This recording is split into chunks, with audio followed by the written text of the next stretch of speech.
guys, so magandang gabi, magandang araw at magandang morning sa inyo lahat.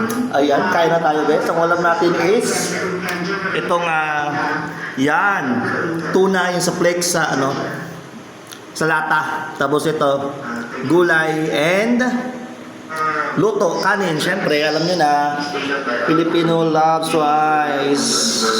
Rice ba? Rice. Saan ang ilaw? Ayun. O, diba? Kain na tayo, guys. Yun. Ang sarap-sarap naman nito. Dito dapat. Ayan. Dam, let's eat. Ayan. Dapat ganyan. O, diba? Ang saya. Kain mag-isa. Ganun lang.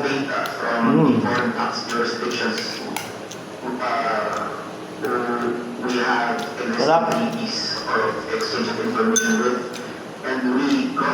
Kalabasa. Okra.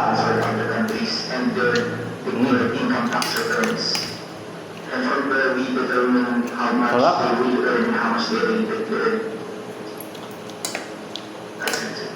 Mag-isang kumakain. Bakit sinasabi yung voluntary? Kasi ando naman yung platform, Google Philippines or YouTube. You can ask from them kung alis ng mga nag-generate ng income. So bakit nag-aantay tayo ng voluntary from the content creator? Diba, Mr. Chair, meron na tayong pasang batas for that. So, can you clarify that Gulay. parang hindi po kasi ang satisfied doon sa voluntary lang na ginagawa. Kayo naman, ay parang nag-aantay lang.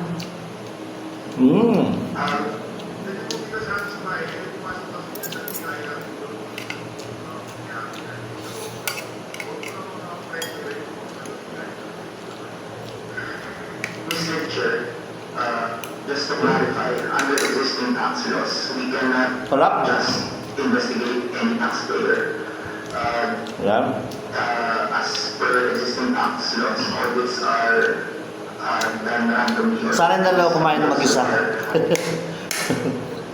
Classified as Luto kanin dumikit. that is why we cannot just audit any tax. Hindi to mukbang. Paano siya yung who are only classified as high risk. gusto ko lang record yung habang naghahapunan ako.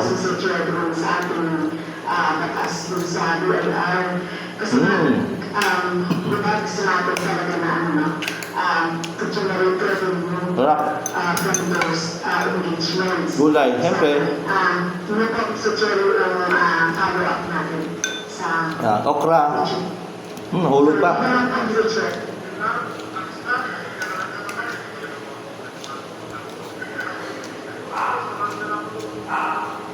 Harap.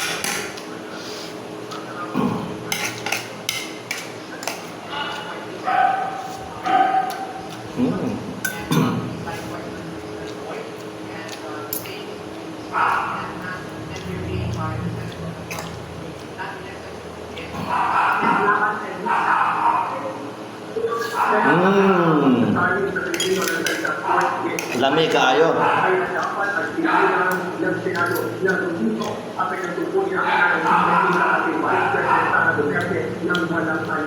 Ang palaya. Palaya guys. Sarap. Yes. Magandang hapon muli sa ating mga kasama na dito naman si Ria po nagbabalik. At siyempre, kung di mo nakasagwan, sana pasasyan na po aking pagkakas. Malagi ng update sa akin. Kung sinahog ko sa kuan, gulay, ito. Wala na buta. Baboy. Tuloy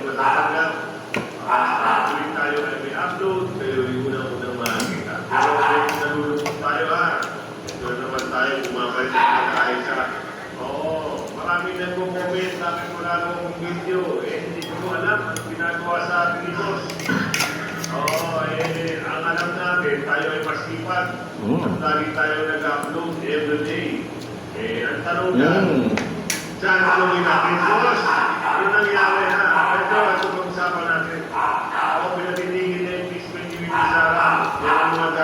Wala pa. natin mga pagsulong na hindi maibig si Bibi Sara. At bakit minamadali? Nino?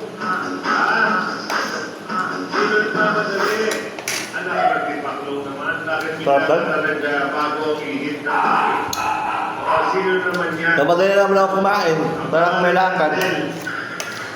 Kaya naman pala daw, ngayon siya ay nagmamadali na umaksyon. Dati, parang ayaw niya pa eh. Sabihin, Wala na ang gulay yun. Kumusta yung gulay? para madali na yung basement. Ngayon, ang init ng hangin, iba na. Mamaya abangan nyo kung bakit. Ang sabi na natin na gusto kong kaibigan, yung asawa daw. Oo, nabigyan ata ng isang tawag dito, ang apoy ata ang special envoy. Ay, sino ito? Anak ng tipaklong. Langgas? Gusto natin kanin? Tatlo na yan. Ayan. Tandaan ko yan. Sarap guys, no? Sarap ng kain ko. Yung mga galing. So, tingnan nyo. Ubus na yung gulay. Ayan, ubus na. Kanin ko. Tsaka may tira pa akong konting ulam. Hindi ko na kaya kubusin. Sakto na yun sa akin. Para sa hapunan ito ngayong gabi. Yes, thank you for watching guys. Don't forget to subscribe and click the notification bell para makareceive kayo ng aking mga videos. Hapunan video. O yun lang po. Maraming salamat sa ating mga viewers na nandyan. Thank you for your watching. Goodbye, Miss Philippines.